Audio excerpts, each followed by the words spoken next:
In my senior year of high school, because my family was poor, every day at the cafeteria, I would only order a single vegetable dish, eating it with plain white rice and the free soup. Back then, I was both deeply insecure and introverted. I didn't have a single friend, but there was this girl who took the initiative to come and sit right next to me. She picked a green vegetable from my food tray, popped it into her mouth, and then transferred the sweet and sour ribs and braised pork from her own tray into mine, saying, "I ate a piece of your vegetable, so this is my repayment. Don't look down on it." She was like a beam of light, appearing in my dull life, shining right into my heart. And from that very moment, I had a worthy goal to strive for the rest of my life. My name is Chen Yu. My home is an old single-story house on the outskirts of town. My parents rely on doing odd jobs and growing a few vegetables to make a living. My mother helps people sort vegetables at the market, earning 40 RMB a day. As for my father, he works as a porter at construction sites. On days when there is work, he earns 80 RMB. During the times when there is no work, he just sits crouching in the yard smoking, one cigarette after another.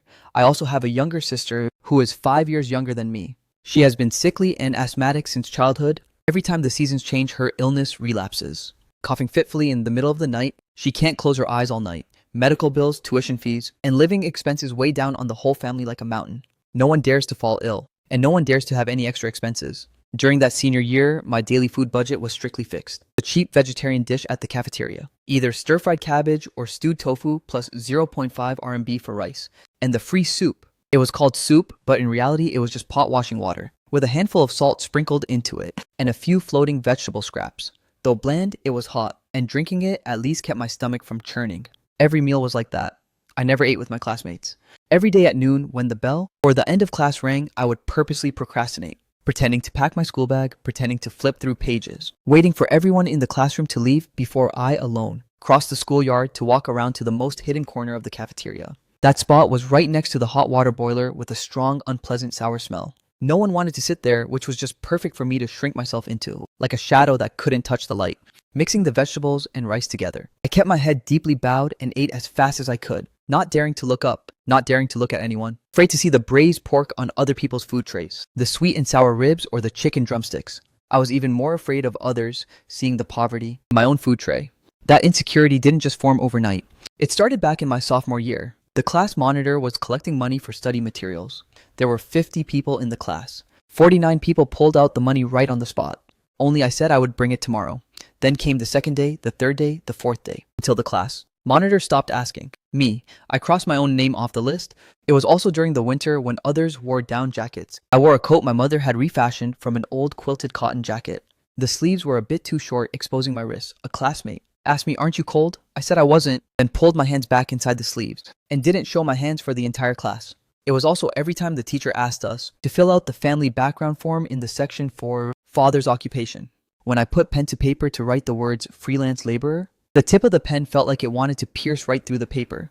I used to think my entire youth would remain gloomy like that forever, until Lin and Gwen appeared. She was the top student in the class, a familiar face in the top 10 of the entire grade.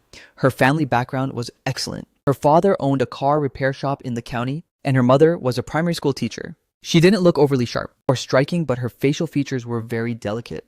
Every time she smiled, 2 shallow dimples would appear at the corners of her mouth. She was the kind of girl who, with just one glance, made people feel completely at ease. Everyone in the grade knew her, not because she was stunningly beautiful, but because she carried an aura that shone brightly wherever she went. Not dazzling, but incredibly warm. I never thought she and I would ever have any connection whatsoever. We belonged to 2 different worlds. She sat in the very front row, while I sat in the corner of the very last row. During recess, she was always surrounded by people asking for help with schoolwork, while I could only bury my face on the desk, pretending to sleep. After school, there was always a car picking her up at the school gate, while I had to walk for 40 minutes to get back to that old single-story house on the outskirts.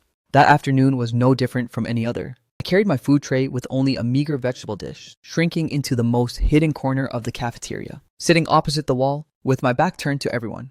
Placing my white enamel mug on my knees, I used my chopsticks to pick up a yellowed piece of stir-fried cabbage and put it into my mouth. Then I heard the sound of a food tray being placed on the table, right next to me. Stunned, I turned my head. Lin Chuan was putting her food tray down, then sat down in a very natural way as if she were sitting opposite any other ordinary classmate. In her food tray, there were sweet and sour ribs, a portion of braised pork, and shredded potatoes, along with a bowl of egg drop seaweed soup. She didn't look at me, holding her chopsticks to pick a green vegetable from my tray. It was just a casual movement, putting it into her mouth and chewing. "I ate a piece of your green vegetable, so let's call it even. Don't look down on it," She took the sweet and sour ribs and braised pork from her own tray and transferred them all to my food tray. 1 piece, 2 pieces. 3 pieces of sweet and sour ribs drenched in thick reddish brown sauce lay on the bed of pure white rice, soaking it with rich flavorful streaks. The braised pork was cut into perfect squares with alternating lean and fat layers that jiggled, releasing the aroma of fat and soy sauce. At that exact moment, the sunlight happened to beam through the cafeteria window, enveloping the two of us. The light fell upon her face, catching a glimpse of her dimples. In her eyes, a sparkling light shone through my dark, gloomy youth, making it instantly warm up. I kept my head deeply bowed, staring intently at the pieces of meat in my food tray, tears welling up in my eyes, almost falling into the bowl of soup. I tried my best to hold them back, my throat constantly moving, swallowing the bitterness back inside. In all my years growing up, no one had ever carefully protected my self-esteem like this. No one was like her, hiding tenderness inside casual actions. She didn't ask a single question like, "Is your family very poor?"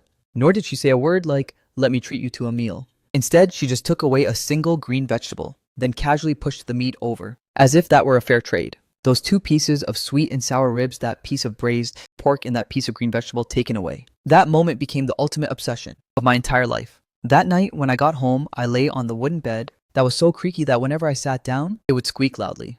I stared at the stained, blotchy marks on the ceiling, and that scene in the cafeteria kept replaying in my mind. Her smile, her action of using her chopsticks to take away the piece of green vegetable, and the casual tone of her voice when she spoke. I must pass the exam into the best university. I must achieve outstanding success. And there will definitely be a day when I can stand before her proudly and honorably, no longer having to hide in a corner eating meager vegetable meals, and no longer having to live such a humble, lowly life. From then on, I threw myself into solving exam papers regardless of day or night.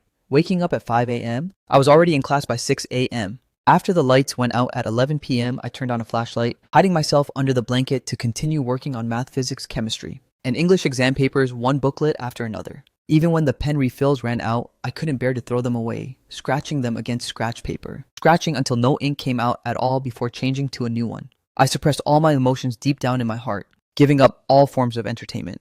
During recess, my friends would talk about movies, chat about random things, or make plans to go to the internet cafe on weekends. I just buried my face on the desk, wearing an old MP3 player bought from a secondhand market, which was filled entirely with English listening practices. I didn't dare to speak to Lynn, Ween anymore, not even a single word. It wasn't that I didn't want to, but rather that I didn't dare. I was afraid my poverty wouldn't match her grace. I was afraid that saying just one more word would expose my inferiority, my poverty, and my raggedness. I was afraid she would realize that I couldn't even afford to buy a proper review material booklet, and afraid she would know that every day after evening self-study, I had to go to the trash cans behind the school gate to collect leftover plastic bottles to sell for money. I could only focus all my mind and spirit on studying, burying myself in a sea of exam papers, using grades to prove my worth. During the mock exam for the second semester of senior year, I ranked 3rd in the entire grade. My homeroom teacher, Lee Jiangguo, called me into his office, closed the door, and sat down behind his desk. "Chen Yu, you did really well on the exam this time, but I want to have a serious talk with you. I understand your family's situation very well. Your father works as a laborer at construction sites, your mother works at the market, and your younger sister is in poor health. Even if you score well on the Gaokao, with the university tuition and living expenses, can your family even afford it? I advise you to apply to a normal university within the province. The tuition is low and there are stipends. After graduation, you'll be assigned to teach in our county, which is a stable job. Don't dream of the impossible. Why force your way into those Project 985 and 211 universities? Even if you pass, you won't have the money to study there anyway." I didn't argue back at all. I didn't say I could pass, nor did I say I had the money to attend. Without saying a single word, I just stood there in silence for 3 seconds, then turned around and walked out of the office. The hallway was empty without a single soul. The afternoon sun shone through the window, leaving bright patches of light on the floor. I walked over to the stairwell, squatted down, and buried my face between my knees. I didn't cry. I just sat there for a very long time. When I got home that night, my mother was washing vegetables in the yard. The water running from the tap was bone-chillingly cold. Her hands were soaked red, with rough cracked knuckles. My father sat, crouching by the doorstep, smoking. It was a cigarette butt that someone else had thrown away. He had picked it up, torn it open, and rolled the tobacco into a scrap of paper. My younger sister was sitting on a chair inside, doing her homework, coughing every now and then, her throat making a wheezing sound like a bellows.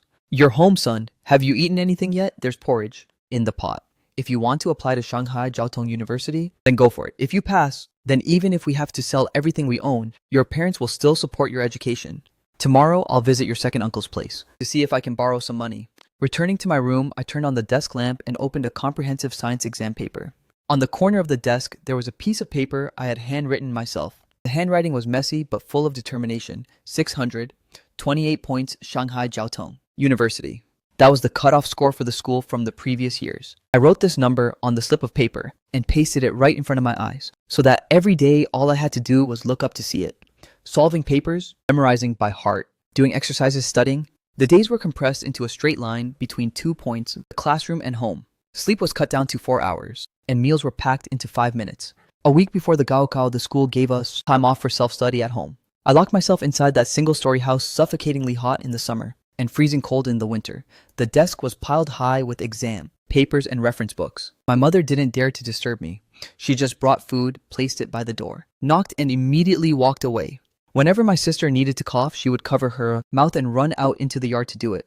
The 2 days of the exam, that year, the weather in the county town was overcast and gloomy, as suffocatingly hot as a steamer. I sat in the exam room, the palms of my hands drenched in sweat, biting on a slippery pen. The essay prompt for the first session was about notes. I wrote about a youth, a story of stepping out from the mud. Halfway through writing, I suddenly remembered the sunlight in the corner of the cafeteria, and those 2 pieces of sweet and sour ribs. The tip of my pen paused for a moment, and the ink bled into a small smudge. The bell signaling the end of the final exam session rang. The moment I stepped out of the exam room, I didn't cheer, nor did I feel relieved. I just tightly clutched the crumpled exam admission ticket in my pocket, looked at the gray sky through welling tears, and then alone, pushed through the crowd, walking along the walls to head back to the outskirts. On the day the exam results were released, I borrowed my neighbor's computer. The phone signal wasn't good. After refreshing several times, I still couldn't access the results page. I sat down in the yard, my fingers trembling as I entered my registration number. The loading circle on the screen spun for over 10 seconds, and then the number appeared: 628 points. I stared blankly at that number for a very long time, then sank down in the middle of our old rundown yard, crying for a whole half hour. It wasn't a tragic wailing cry, but a breakdown after holding it in for so long, my shoulders shaking violently choking sounds catching in my throat, large teardrops falling heavily onto the ground, soaking into dark spots. My mother rushed out from the house, startled and panicked, thinking that I had failed the exam. I showed the phone to my mother. She stared at it for a long time, then covered her face and sobbed uncontrollably. My father stood at the door, not stepping any closer, only silently turning his back away, his shoulders trembling slightly. The admission notice for Shanghai Jiaotong University finally arrived. That day, the entire small county seemed shaken.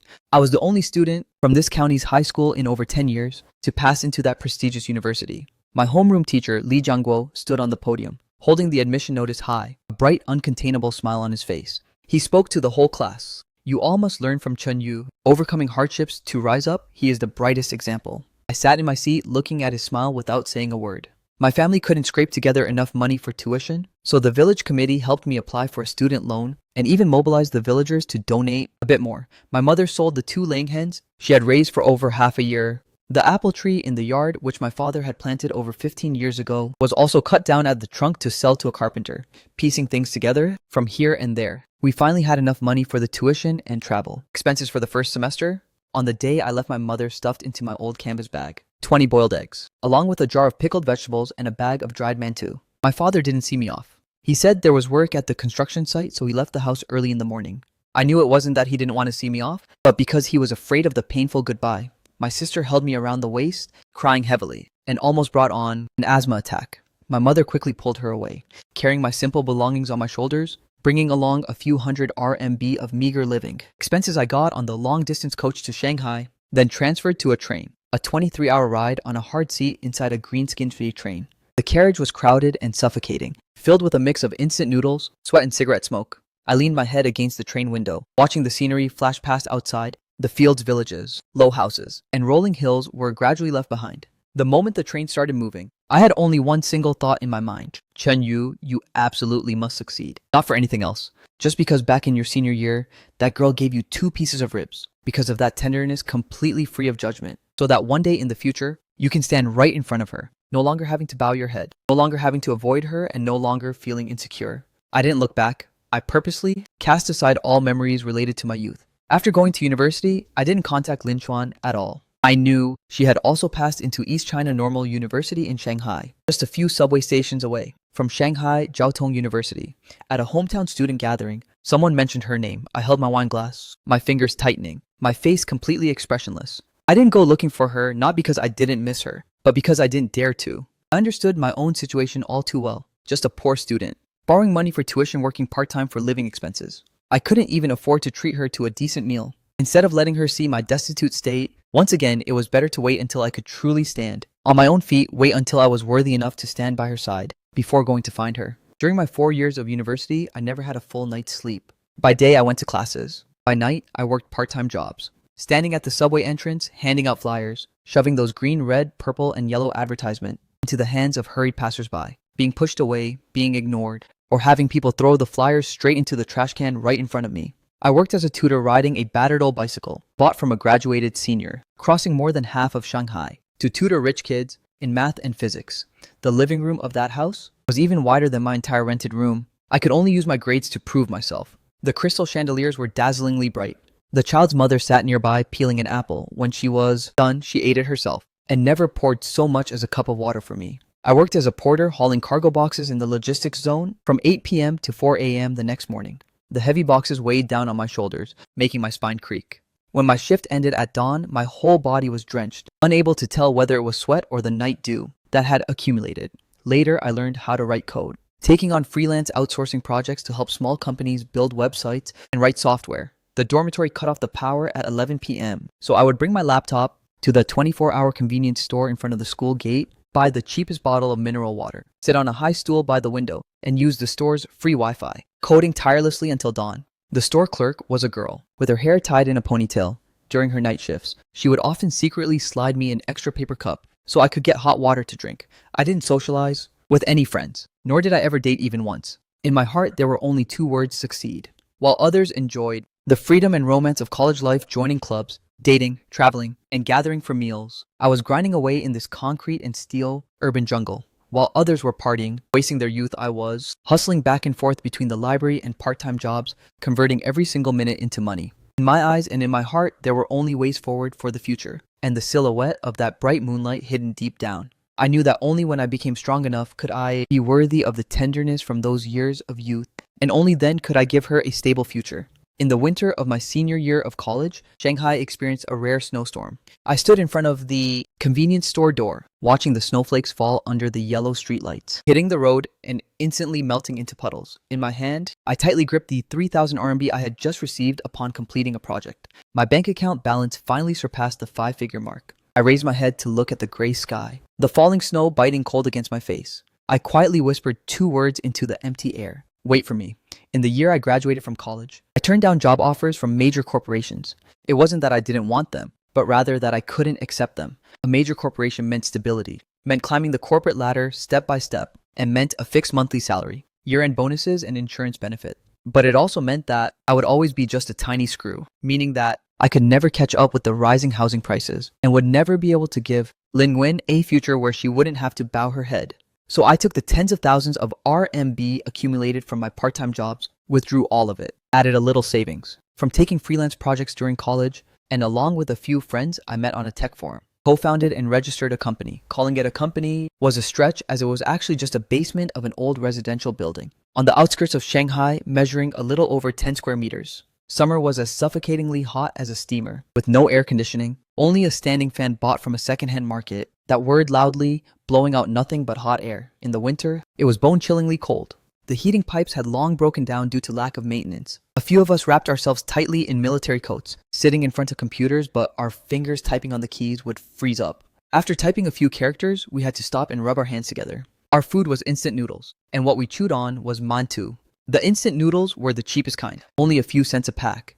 Tearing open the seasoning packet, dumping it into a porcelain mug, and pouring in boiling water was how a meal was done. The mantu was bought from the market, 50 cents each. Left for 2 days, they became as hard as stone, requiring us to break them apart and soak them in noodle soup to barely swallow them down. Every day we only slept 3 to 4 hours, writing code, revising proposals, running errands, and negotiating partnerships. The first time I went to negotiate a partnership, I wore a shirt bought back in my college days. The button on the sleeve cuff had fallen off, so I used a staple to keep it in place. The client was a small construction materials company. The boss, surnamed Chu, was over 40 years old, wearing a thick gold chain around his neck, sitting on a leather chair, with his legs crossed arrogantly, flipping through the proposal I brought, then tossing it back, asking, "Is this all you've got? I've seen plenty of recent graduates like you, high aims but low abilities. Your mouths talk a big game, but what you actually produce is like a pile of crap." I stood in front of his desk, my fingers clenched tightly by my side. Boss Chu, please give me a chance. I will make the first version for you completely free of charge. If you aren't satisfied, you don't have to pay a single cent. Boss Chu stared at me for a few seconds, then sneered and waved his hand.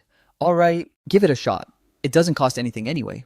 I bowed, turned around, and walked out of the office. Out in the hallway, I gritted my teeth hard. For that single order, I stayed up for 3 consecutive nights, revising the proposal up to 7 times, with each version requiring me to tear it down and rebuild from scratch. On the morning of the 4th day, I sent over the final version, then collapsed in front of the computer and fell fast asleep.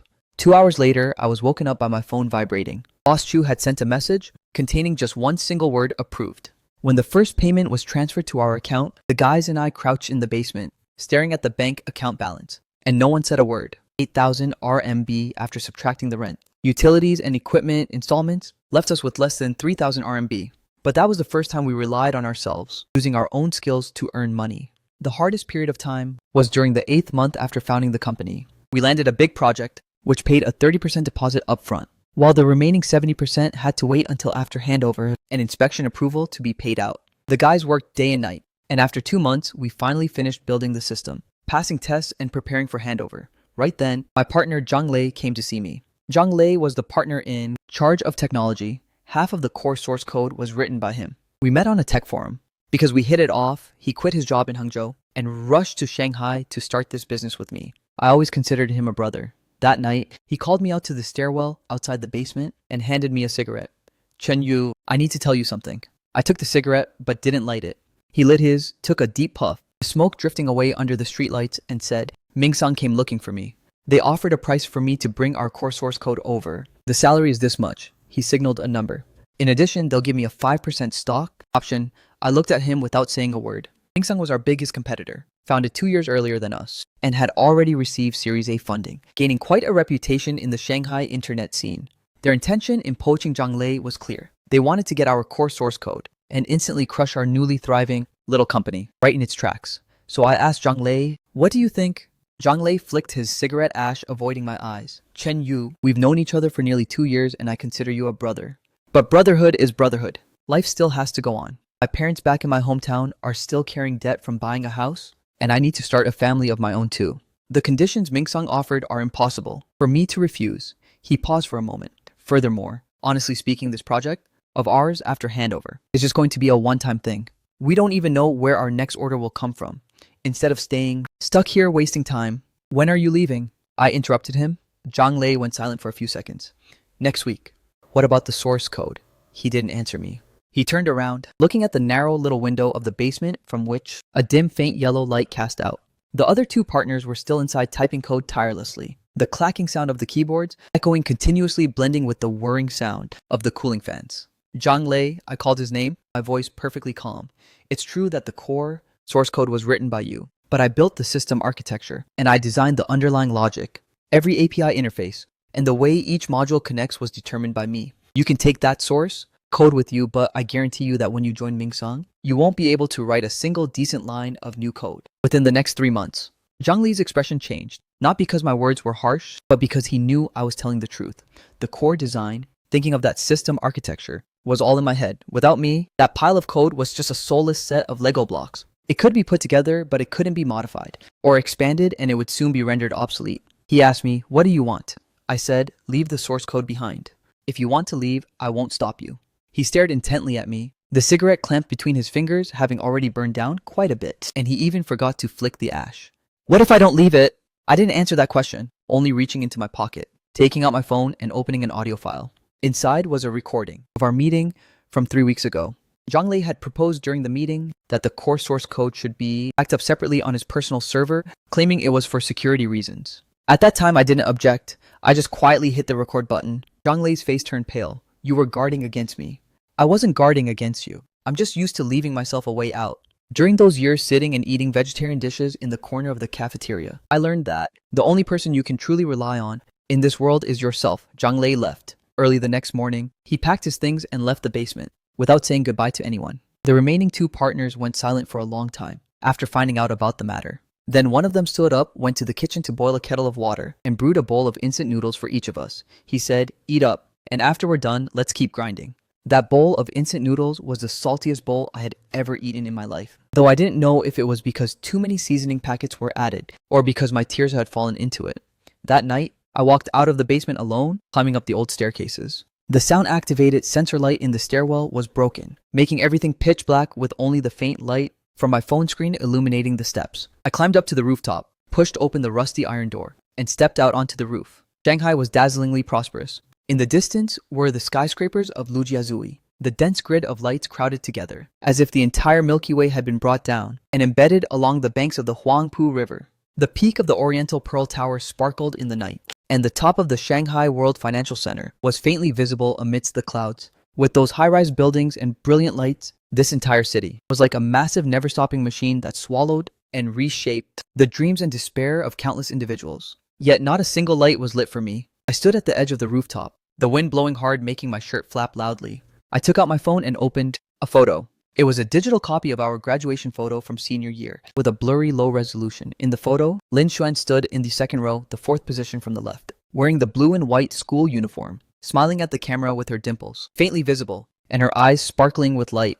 I stared intently at that photo for a very long time, then said in a low voice into the empty air, "Lin Xuan today." I almost couldn't hold on. A brother betrayed me and took half of my life's work with him.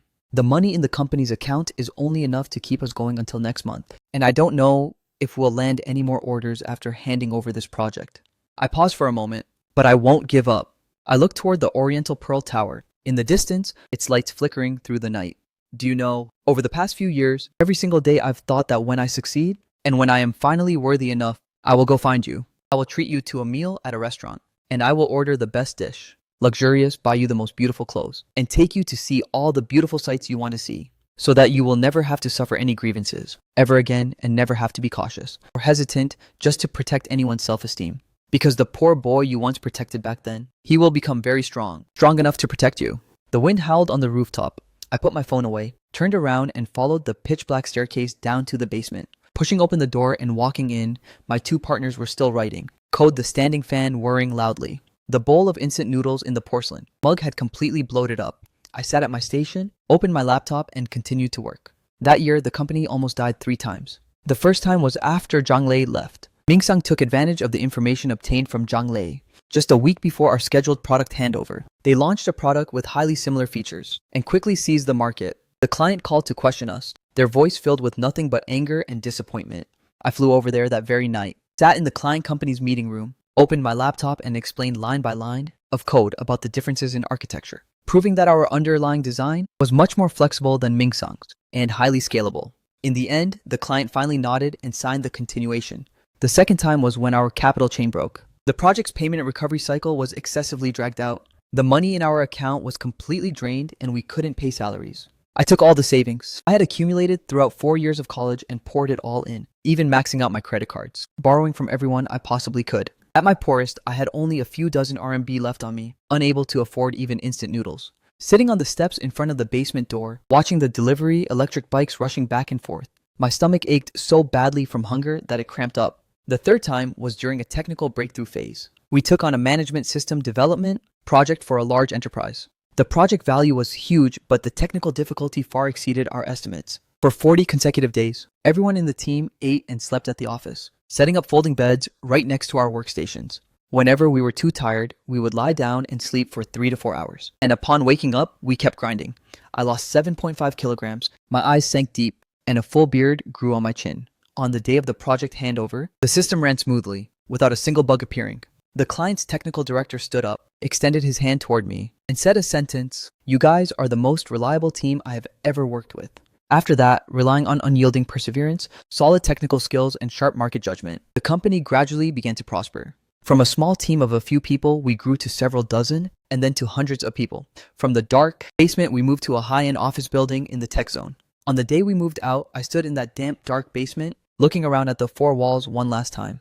The box of instant noodles in the corner still hadn't been thrown away, and that standing fan tilted its head as if saying goodbye to us. I placed the key on the table, closed the door, and never looked back. From the brink of bankruptcy to receiving our first investment. My investor was surnamed Fang, a woman in her 40s with short hair and sharp eyes. She finished listening to my fundraising presentation, then asked me a question, "Chen Yu, what is your motivation for starting this business?" I went silent for a few seconds, Because of a person. She smiled faintly, waiting for me to continue. But I didn't say anything more. She didn't press further either, simply signing the investment agreement and then handing the pen to me saying, "What I'm investing in is not your project, but you as a person. In your eyes, there is something that I rarely see in other entrepreneurs, and that is an obsession." Later, the company went public, and its market value skyrocketed. On the day of the listing ceremony, the Grand Hall of the Shanghai Stock Exchange was packed with people. The camera flashes blinked continuously. Everyone was dressed in formal suits and leather shoes, their faces radiant with smiles. I stood on the stage holding the gavel in my hand, facing the camera lens with a proper measured smile. The moment the bell rang, I silently called out a name in my heart, Lin Xuan. From a poor student with empty hands to a business legend in the eyes of the world. It took me exactly 15 years. The name Chen Yu. In the Shanghai business circle, there wasn't a single soul who didn't know me. I had my own tech conglomerate, expanding into the internet, new energy, and high-end service industries, with luxury villas and high-end cars registered under my name, owning countless assets. There were always all kinds of people surrounding me, praises, flattery, and sycophants. There was no shortage of anything.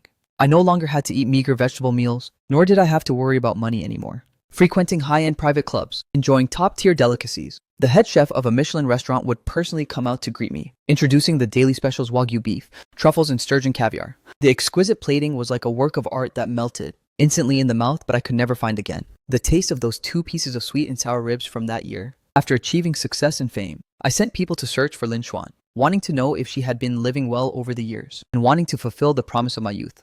But the news my people brought back was fragmented and disjointed, unable to be pieced together into a complete picture. All they knew was that after graduation from university, she didn't stay in Shanghai but returned to her hometown. Later on, something happened to her family. Her father failed in business and fell into debt, though the exact amount was unclear. After that, he quit his job and they moved away, even changing their phone numbers, like a drop of water dissolving into a river, completely vanishing without a trace. I sat in my office listening to the report, silent for a long time. Outside the window, the lights of Shanghai had just turned on, and traffic was rushing like water. I held my phone, looking at that blurry graduation photo for a very long time, then locked the screen and placed the phone face down on the desk. My heart completely empty. The obsession of over 10 years seemed to have suddenly lost its anchor. I thought that in this lifetime, I would never again meet the girl who once lit up my youth.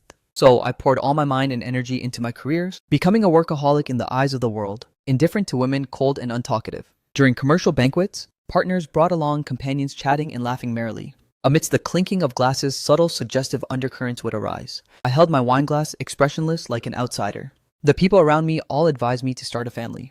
President Fang was the investor who had poured capital into my business back then, and later became my shareholder. During a coffee meeting with her, who was both a boss and a mentor, she looked at me and sighed. "Chen Yu, you're already 31 years old this year. The company is listed, and you have enough wealth. It's time to consider your personal life." I stirred my coffee without saying anything. President Fang asked again, "Is there already someone in your heart?" As soon as she finished speaking, my coffee spoon gently tapped against the rim of the cup, making a small sound. President Fang nodded as if she understood completely. She didn't ask any further. The businesses under my name grew stronger day by day, including several top-tier nightclubs in Shanghai and private clubs. Manhwa Club was the most premium place among them, located inside a detached, Western-style villa near the Bund, luxuriously decorated, with dim ambient lighting. The security team at the door wore exquisitely tailored black suits, with earpieces for their walkie-talkies, smiling and nodding to greet every guest coming in and out. On ordinary days, I rarely visited these places, only holding shares as an investor and leaving them to the professional management team under my command. I always felt these noisy, glamorous places were all too superficial, completely detached from the purity deep within my heart. But never in a million years did I expect that the arrangement of fate could be so cruel and coincidental. To think I would meet her again in a place like this. The bright moonlight I had secretly missed for over 10 years. That night, a partner insisted on going to Manhwa Club to discuss a collaboration. The other party was surnamed Wu, named Wu. Kai Ming, a vice president of a large real estate conglomerate. Over 50 years old, his hair was combed incredibly neatly, and he wore a gold watch on his wrist. Their conglomerate had a collaboration project with us worth hundreds of millions of RMB that was under negotiation. He specially flew over from Shenzhen and asked to meet me 3 times. I turned him down the first 2 times, but by the 3rd time, President Fang personally called me. "Wu, Kai Ming is someone who highly values his reputation. Slighting him twice is enough. If you refuse again, this project will fall apart." I went silent for 2 seconds. He chose the location Manhwa Club. I frowned. "Change it to somewhere else." He specifically named that place. President Fang's voice came through from the other end of the line, carrying a trace of helplessness. He said he went there once before, and found the atmosphere quite nice. Chen Yu, I know you don't like those kinds of places, but in the business world, sometimes you have to... Understood. I'm hanging up now. At 8 p.m., I told the driver to park right at the entrance, pushed open the car door, and stepped out. The greeting staff at the door recognized me and instantly bowed, throwing the main doors wide open. President Chen. President Wu has already arrived. He's in the Emperor's suite on the second floor. Expressionless, I crossed the lobby and followed the spiral staircase up to the second floor. The door to the Emperor's suite was made of thick oak wood, and 2 men in black suits stood guard outside. The waiter saw me and both bowed simultaneously to open the door for me. The private room was spacious, about 70 to 80 square meters. In the center was a long table made of dark solid wood. Laid out on the table were fruit platters, wine water, and several plates of exquisite cold cuts. The sofas were made of genuine dark red leather, spacious and soft. The lights were dimmed very low, with only a few ambient lamps on the table, and the recessed wall lights staying lit. The entire room was enveloped in a lazy and ambiguous atmosphere. Wu Kaiming had already arrived, sitting on the sofa next to the host's seat. Surrounding him were the 2 vice presidents he brought along, plus a female secretary. Seeing me walk in, he stood up, his face radiant with a smile, and waved his hand to greet me. President Chen, I've finally waited for you. Come here, please have a seat. I walked over to shake his hand, then sat down in the host's seat. Wu Kaiming personally poured me a glass of whiskey, the ice cubes clinking against the glass, making a crisp sound. President Chen, this place is truly fantastic. I came here once last time and have kept thinking about it ever since. He leaned in close, lowering his voice, carrying a highly suggestive smile. I heard that your conglomerate holds the controlling shares of this place. I lifted the wine glass and took a sip, my tone nonchalant. Impressive, truly impressive, President Chen. Young and talented, and your business is already this huge. I genuinely admire you. Wu Kaiming raised his glass to clink with mine. Come on, let's have a drink first.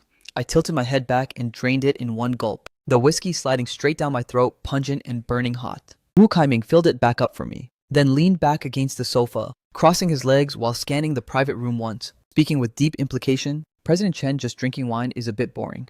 How about we call some girls in here to chat with us? I've heard about the girls here at manhwa Club. Every single one of them is... I interrupted him, saying no need.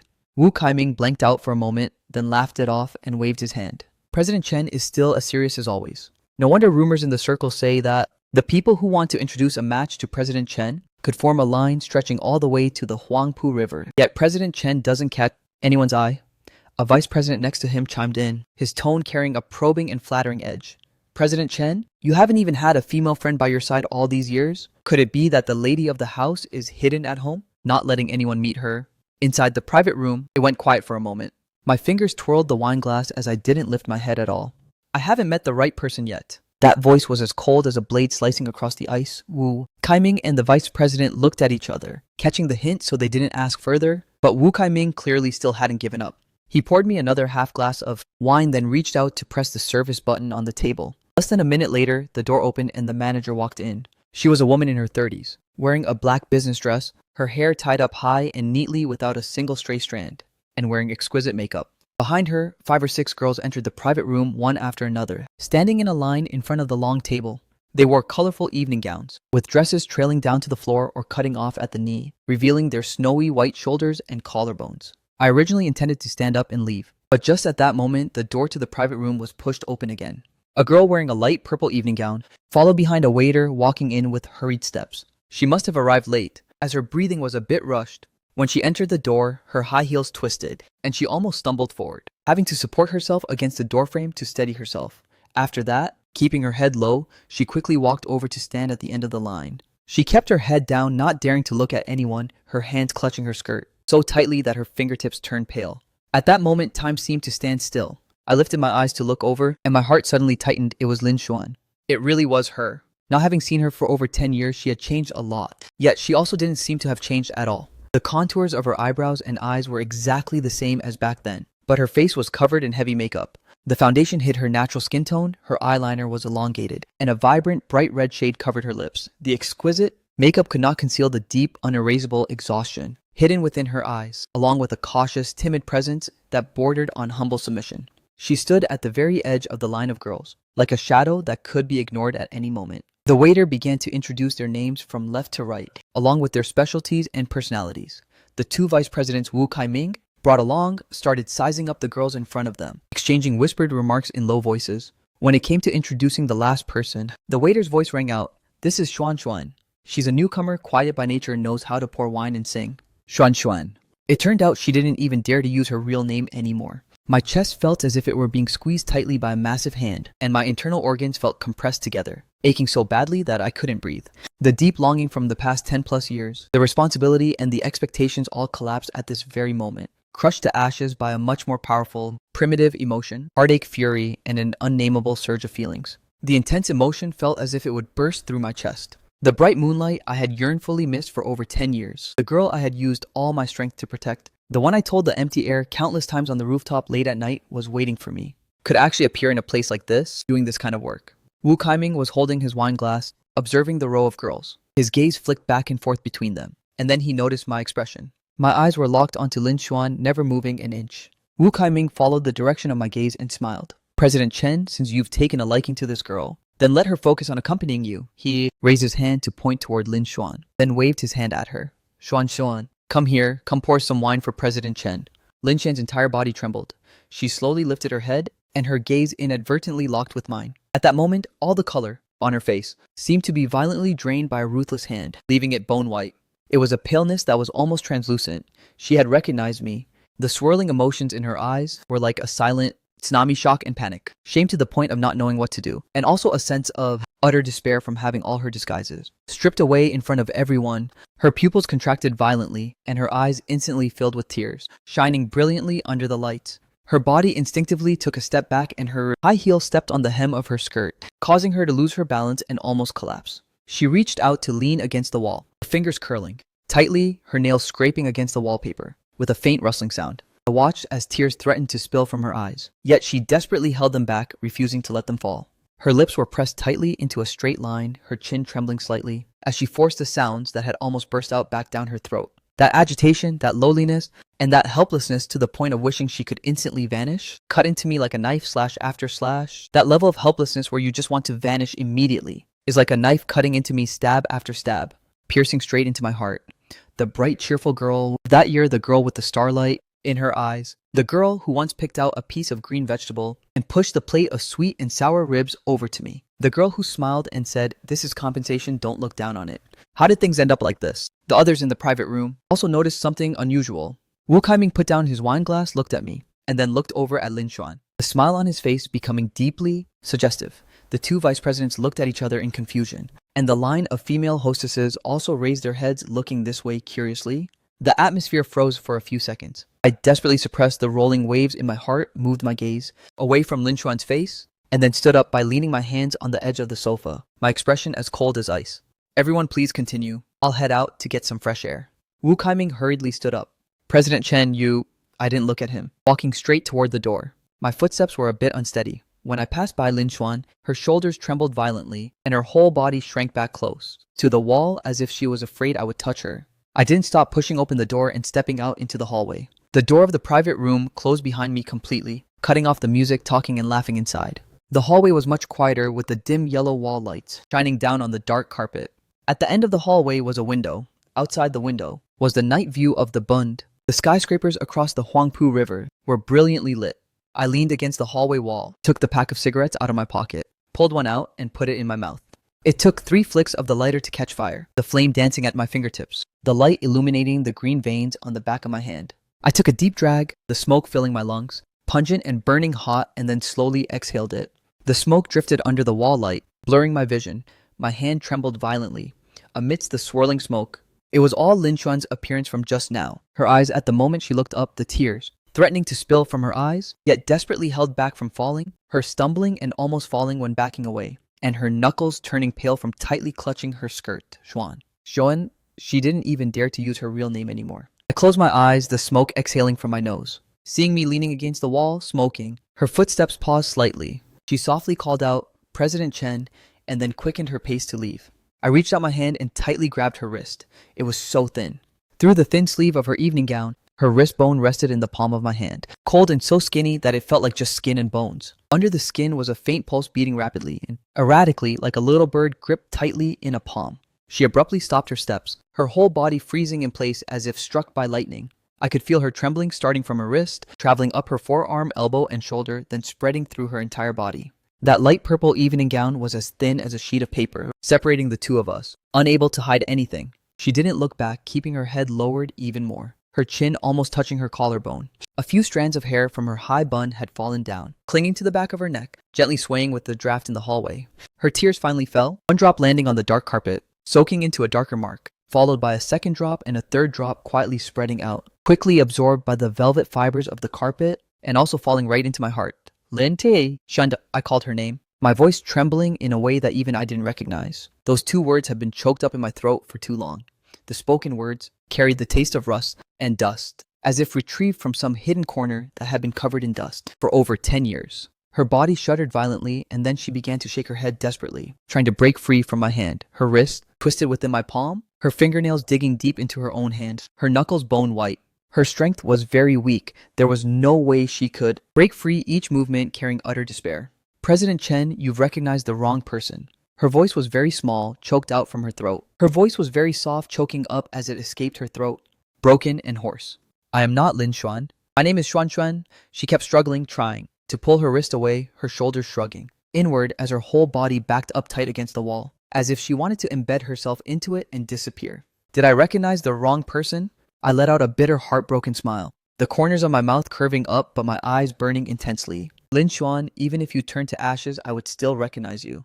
In the corner of that cafeteria in our senior year, you picked out a piece of my vegetable and gave me 2 pieces of sweet and sour ribs and a piece of braised pork. You said it was compensation and told me not to look down on it.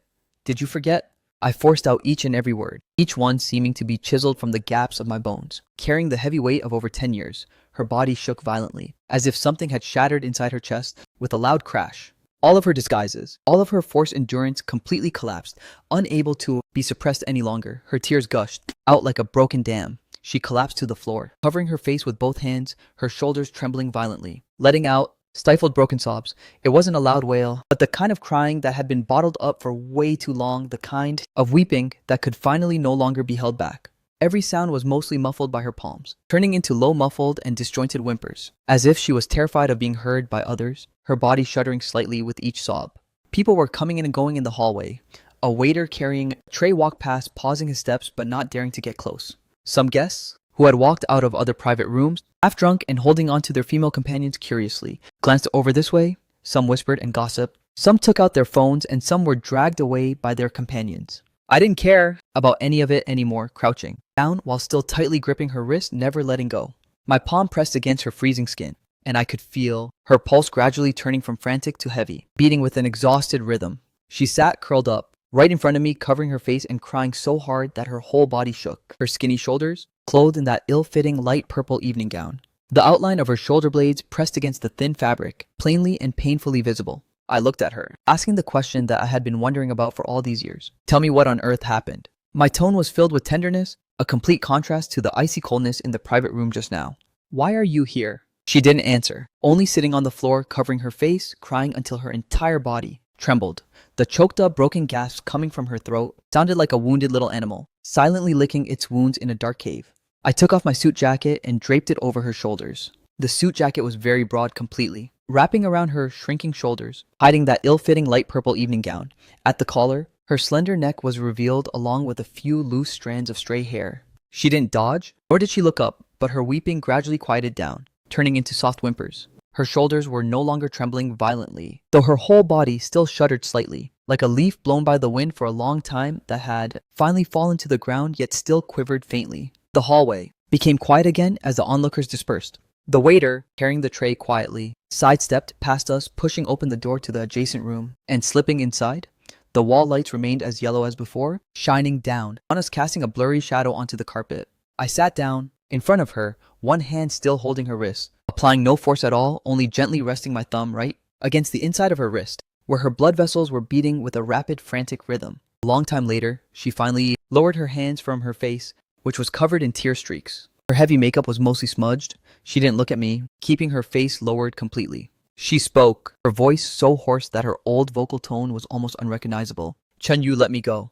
There are still people waiting for you inside. You are drunk. I looked at her, watching the tears roll down from her eyelashes, flowing along the curve of her cheek, pooling at her chin, and then dropping down. I have been sober for the past 10+ years. My voice was very clear, but I emphasized each and every word precisely to exchange it for this single moment of unsobriety. Her eyelashes trembled violently, her lips twitching as if she wanted to say something, but in the end, no words came out. I let go of her. Wrist stood up and extended my hand toward her. She lifted her head to look at me, her smudged eye makeup making her eyes look unusually large, yet also incredibly hollow. The starlight that once existed in those eyes had been completely ground down by over 10 years of life, leaving behind only exhaustion, shame, and a little something that I couldn't fully comprehend. She didn't take my hand, supporting herself against the wall to slowly stand up on her own. The suit jacket slipped down her shoulder a bit, and she instinctively reached out to hold it, her fingers tightly gripping the dark fabric, her knuckles turning pale. At the end of the hallway, the faint sound of music drifted out from the private room, along with Wu Kai Ming's laughter. She turned her face away to avoid my gaze, her voice as low as a whisper. "Go through the back door. There is no one there." She turned around and walked down the hallway in the opposite direction, the sound of her high heels stepping on the carpet, light and slow. The hem of that ill-fitting light purple evening gown trailed behind her, gently swaying from the draft in the hallway. My suit jacket draped over her shoulders, hid most of her figure, only revealing a section of her slender calves. I followed behind her. We crossed the hallway, pushed open a fire door labeled as a staff passage, and entered a narrow stairwell. After going down 2 floors, we pushed open another fire door. The back door of manhwa Club opened into a small alleyway devoid of the bustling red light glow and the lively prosperity. Overhead were clotheslines and outdoor air conditioning units. The walls were covered with small flyers layered on top of one another, the printed words washed away by the rainwater turning blurry. Trash cans were lined up neatly against the wall, emitting a faint, pungent, sour odor. The streetlights from the far end of the alley cast a beam of light, yellow and weak as a chilly wind blew through. She stood in the alley with her back toward me, wrapping the suit jacket on her shoulders tighter, and began to recount her story. It was very quiet in the alley. The music from manhwa Club in the distance was cut off by the thick walls, leaving only a faint, muffled thumping of drums, like a heartbeat vibrating up from the ground. The outdoor air conditioning unit overhead hummed, and drops of water fell hitting the concrete ground, making scattering noises. Lin Shen stood for a long time with her back to me. The suit jacket was way too large, draping over her like an ill-fitting cloak. She clutched the collar tightly, her fingers gripping the dark fabric, squeezing very hard, to the point where her knuckles turned pale. Her shoulders were slightly hunched, and the outline of her spine was still clearly visible through the jacket. Too visible enough to make one's heart ache. I stood not far behind her, neither stepping closer nor rushing her. The wind rushed in from the entrance of the alley, carrying the crisp chill of early autumn, and also the sweet aroma of roasted sweet potatoes drifting over from the sidewalk. Finally she spoke. "The year I graduated from college." Her voice was very faint, fading into the wind as soon as it blew past. She paused for a moment, as if she needed to gather enough strength before she could continue speaking. "My father's business ran into trouble." Her father's name was Li Jiangguo, and he opened an auto repair shop in the county. Back then, among the parents of our graduating class, her family was considered well off. Every day after school, Lin Xuan would be picked up by a car, her backpack always filled with the latest stationery items, and her uniform was always ironed flat. Back then, her face was delicate, revealing shallow dimples when she smiled. She was the most prominent girl in the entire grade. He pooled his capital with someone to get into the construction materials business, mortgaged the auto repair shop, and even borrowed a large sum of money. Then that partner fled with all the money. The goods turned out to be completely substandard, and everything fell apart. Her voice was calm, as if she were reading a case file that had nothing to do with her. A debt of nearly 2 million RMB. 2 million RMB for a family in a small county town was an astronomical figure. The creditors came every day to splash paint, jam glue into the keyhole, and write big words all over the hallway. My mother didn't dare step out to the door, and my younger brother was pointed at by people at school. My father, her voice choked up a bit. My father ran around everywhere to borrow money to pay the debt, begging all our relatives and friends. Then one day he fainted in front of a creditor's door. A cerebral hemorrhage. Although his life was saved, he was paralyzed on one side of his body. His speech became slurred, and he needed someone to attend to his every daily need, from eating to using the restroom. My mother's health was already poor, with high blood pressure and heart disease. After my father's incident, she held on for 3 months, before she also fell ill, getting hospitalized and put on medication. Every single checkup item required money. My younger brother had just entered the 10th grade at that time. His academic performance was excellent, just like mine back then. Looking at him felt like seeing myself in the past. So I quit my job. After graduating from college, I had found an office job there at an educational training center. The monthly salary was 4,500 RMB. But 4,500 RMB wasn't even enough for my father's medical expenses each month. I met with everyone I could possibly borrow from classmates to colleagues, and even distant relatives. At first, there were still people willing to lend me money, but later on, everyone avoided me. I could understand. Nobody's money just falls from the sky. She lowered her head, her chin almost touching her collarbone. Later, someone introduced me to Shanghai, saying that money could be made quickly here. I knew what kind of work it was. I hesitated for an entire month. During that whole month, the debt collectors dragged my father out of his bed and onto the floor. My mother knelt on the ground begging them. My younger brother came home from school and saw the mottled red paint stains on the door. He didn't say a single word, went back to his room and closed the door. From inside, the sound of him reading aloud drifted out. The very next day, I bought a train ticket to Shanghai. I know this job is completely inglorious. I know I will be looked down upon by others, but I had no other choice. Her voice finally choked up, shattering a bit, a fracture spreading from deep within her throat. I had to survive. I had to keep my father alive, keep my mother alive, and keep my younger brother alive. I had to keep him in school. I couldn't let him become the second person who had to sit and eat a meager meal of vegetables in the corner of the cafeteria. Those words came out of her mouth like a knife, stabbing straight into my chest. I took a step forward. She sensed it, her shoulders suddenly tensing up as her whole body shrank back. Against the wall, I changed my name to Xuan. Guan precisely because I didn't want to be recognized by anyone I knew. I didn't want anyone to know that Lin Juan had ended up like this. Saying this, she lifted her head and wiped her tears, her movements very swift, as if afraid of being seen by someone. I wrapped myself up, living cautiously and timidly every day. I have to force smiles for the customers, pour wine and sing, enduring it when they touch me inappropriately, and bearing those judgmental looks. At night, back in the rented room, I lock myself in the bathroom and cry until I throw up. I have tasted more than enough of the warmth and coldness of human nature. Yet drunk customers still call me a whore. The manager criticizes me for not knowing how to please clients and deducts my salary. My roommate steals my cosmetics and even frames me. She turned her face away, whispering to me, Chen Yu, you are a big boss now. While I'm just a hostess here, we inherently no longer belong to the same world. She looked at me, her eyes filled with shame and low self-esteem. That look was exactly like mine in the corner of the cafeteria all those years ago. Just pretend you didn't recognize me and let me go. After saying that, she wrapped the suit jacket tighter around her shoulders and turned around intending to leave. I once again reached out my hand and tightly grabbed her arm, looking at her with a resolute tone, my voice catching in my throat, carrying a raspy edge. Lin Xuan, back then, if it weren't for you, couldn't have made it to where I am today. Those 2 pieces of ribs and that statement are the most precious things in my life. I studied like crazy. I made money like crazy. And I climbed to the top like crazy. Not to become some kind of big boss, but so that one day I could stand in front of you, be worthy of your gentleness, and make it so you never have to diminish yourself, to protect the self-esteem of anyone else ever again. I don't care what you've been through, and regardless of what you're doing now, I will never let you go. Her lips twitched as tears flooded from her eyes. But I am no longer worthy of you. I am so dirty now, so lowly. You are a high and mighty President Chen, and there is no shortage of wonderful women around you. Why bother looking for someone like me? I looked at her, every single word engraving, deep into my heart.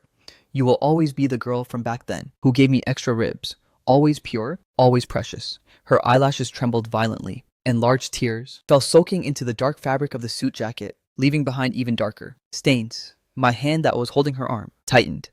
Back then, you protected my self-esteem. Now let me protect you. I took my phone out of my pocket and called the manager in charge of manhwa club. After 2 rings, someone picked up. A respectful male voice came from the other end. President Chen, I will directly order Manager Chu. Cancel Xuan's contract right now. Wipe all her records clean. No one is allowed to cause trouble for her anymore. Do not let her set foot into manhwa club ever again. The other end of the line went silent for a second, followed by a crisp, decisive reply. Understood, President Chen. I will handle it immediately. I hung up. Lin Chuan looked at me, her eyes filled with reluctance, and even a bit of resistance. You can't do that. I owe so much money. My father's medical bills, my brother's tuition. Let me take care of it. She shook her head and took a step back. I can't take your money. I can't owe you such a huge favor. This isn't a favor. This is my debt to you. Back then, you gave me 2 pieces of ribs and a touch of gentleness. That was the most precious thing in my life. This bit of money and this minor issue are nothing. She opened her mouth about to say something, when just at that moment, the back door of manhwa club was slammed open. A half-drunk man stumbled out, his suit jacket unbuttoned, his tie crooked to one side, and his hand holding a half-empty bottle of imported liquor. Judging by his clothes, he must be a guest from a private room. He narrowed his eyes and got a clear look at Lin Xuan standing in the alley. Oh, isn't this Xuan? The drunkard smirked and staggered over, his mouth reeking of a strong alcohol odor. I saw you in the private room just now. Why are you running away? Come here, come have a drink with me. He reached out, trying to grab Lin Xuan's arm. Lin Xuan instinctively backed away, her shoulder hitting the wall. The next second, my punch landed squarely on the drunkard's face. His head snapped completely to one side. and his whole body like a puppet with broken strings. Stumbled back 2 steps, the back of his head slamming hard against the wall. With a dull thud, the liquor bottle in his hand flew out and shattered to pieces on the concrete ground, glass shards and amber liquid splashing everywhere. He slid down against the wall, sitting flat on the ground while holding his face, letting out a muffled agonizing groan mixed with a crying sound. I didn't even bother to look at him, turning around to look at Lin Xuan. She was pressing tight against the wall, covering her mouth with both hands, her eyes wide with shock. My right hand throbbed with pain. My knuckles were cut up and blood was oozing from the cracks, flowing down the lines of my fingers. I don't care about that. Let's get out of here, Lin says. Xuan's gaze fixed on my hand, seeing my blood. Her pupils trembled slightly, and then she used the sleeve of the suit jacket she was wearing to gently press down on the wound on the back of my hand. The dark fabric pressed against my bleeding knuckles, the soft cloth becoming soaked with a small patch of blood. Her movements were very gentle, just like when she picked out that green vegetable back then. Casual and natural. I was stunned. She kept her head down, her downturned eyelashes casting a faint shadow over her face. Separated by the suit fabric, her fingers pressed against the back of my hand, feeling slightly chilly. You never used to get into fights before. Her voice was very soft. Before there was also no one I needed to fight for. She fell silent for a brief moment, then let go of the hand holding the wound. Let's go. That night, I took Lin Xuan away from manhwa club. The driver parked the car at the entrance of the alley. The black business van's engine purred smoothly, its taillights casting a deep red glow into the night. I opened the back door. She hesitated for a moment, then bent down and sat inside. I walked around to the other side to get into the car, sitting down right next to her. It was very quiet inside.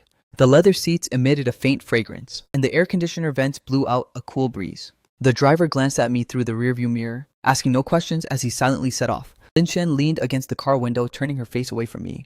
The streetlights outside flashed past one after another, illuminating the terror streaks on her face, her smudged makeup, and her tightly closed eyes. She had fallen asleep, or perhaps she was just pretending to sleep. Her breathing gradually became steady, her shoulders no longer tense, her forehead leaning against the window glass, vibrating gently with the slight bumps of the car.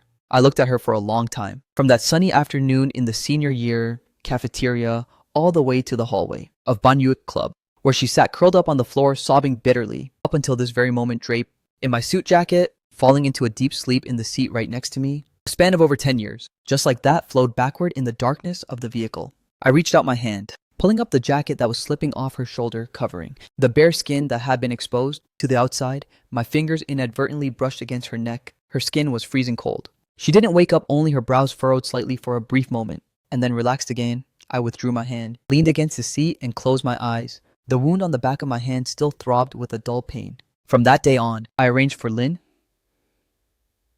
Xuan to stay in an apartment near the Jingan Temple area. It was a property under my name, a 120 square meter, high-rise apartment with floor-to-ceiling windows facing directly toward the Suzhou River. The environment was quiet. The greenery in the residential area was excellent. And downstairs, there was a 24-hour convenience store and pharmacy.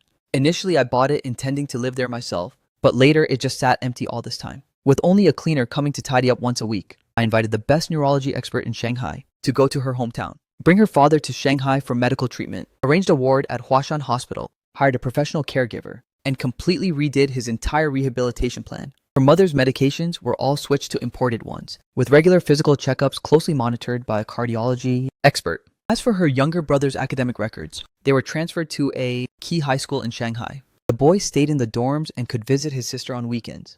Her family's debts, I also had someone settle them completely. The 2 million RMB principal plus interest and penalties amounted to a total of 2.46 million RMB. When the financial staff called to confirm the amount with me, I only said one word, pay. Then I hung up. I did everything I possibly could, solely wanting to help her escape the pain of her past so she could start a new life. But Lin Xuan always kept her distance from me. She lived in the apartment I arranged, absolutely never going outside.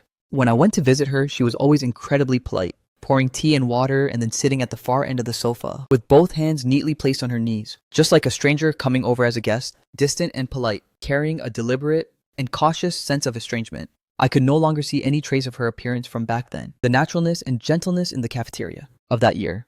I went there every single day, bringing the dishes she liked to eat. Sweet and sour ribs, braised pork, and seasonal stir-fried vegetables, along with bowls of steaming hot rice. Sometimes it was food bought from restaurants and brought over. Sometimes I asked the helper at home to cook it and brought it over. The first time I brought it, she stared blankly at the sweet and sour ribs inside the lunchbox for a long time. Then she lowered her head and whispered a thank you, her voice barely audible. She picked up her chopsticks, put a piece of rib into her mouth, and chewed very slowly. After that, she put down her chopsticks and said she was full. I looked at her and didn't ask anything else. I knew the knot in her heart wouldn't be easy to untie. One evening, I went to the apartment to find her. When the door opened, she was wearing a simple white t-shirt and jeans, her hair falling loosely over her shoulders. She wasn't wearing any makeup at all. Her bare face, along with her eyes and eyelashes, looked so pure, exactly like over 10 years ago. Her silhouette gradually merged with the girl who used to sit opposite me all those years ago, except that her eyes were now filled with too many hidden sorrows, exhaustion, defensiveness, and a certain feeling that was deeply etched into her bones, the very thing I had once tasted myself: low self-esteem. On the coffee table sat a laptop, its screen still lit up, displaying a recruitment website. She was looking for a job. I said, "You don't need to go to work." She walked over to the sofa and sat down, closing the laptop. Her movement was very gentle, but the sound of the laptop snapping shut still echoed abruptly in the quiet living room.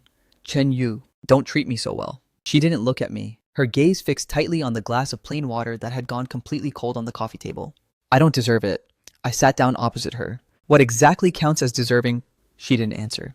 "Tell me, what exactly counts as deserving? When you gave me those 2 pieces of ribs, did you calculate whether it was deserving or not? No. When you sat opposite me and gave me meat in front of so many people, did you ever think about whether it was deserving or not? No." Her eyelashes trembled slightly. "That situation was different." "How was it different?" She hesitated for a moment. "Back then you deserved it. Right now you deserve it just the same." She finally lifted her head to look at me, her eyes red, yet her tears still didn't fall. "Chen Yu, between the two of us there is inherently no longer any possibility. Please forget about what happened back then and go find a good, innocent girl. Find someone who matches your current status." Her hands were placed on her knees, her 10 fingers tightly intertwined, her knuckles turning pale. "Someone like me doesn't deserve to have your love, doesn't deserve to stand by your side." Every single word she uttered felt like a needle piercing my heart. I stood up, walked around the coffee table, and knelt down in front of her to bring my line of sight level with hers. She didn't move at all, only her eyelashes were trembling violently, and her lips were pressed tightly into a straight line. "Don't say that anymore. I have liked you for over 10 years, ever since that senior year. It's not out of pity. It's not because of nostalgia for the past. It's not because of those 2 pieces of ribs back then. Nor is it because of a debt of gratitude to you. It's simply because that person is you. It's because when everyone else didn't notice me, you noticed me. It's because when everyone else ignored me, you picked away my green vegetables, pushed your own meat over, and smiled, saying it was compensation. You protected my self-esteem in a way that nobody else would notice. That gentleness is something I have remembered for more than 10 years. Hearing this, her tears finally spilled over. "But I am no longer the Lin Xuan of those years. I have been ground down by life until nothing is left. My pride, my dreams, all of my light has completely gone out." I looked at her, telling her that they were still there. She shook her head and sobbed even harder, covering her face with both hands, her shoulders shaking. "You don't understand.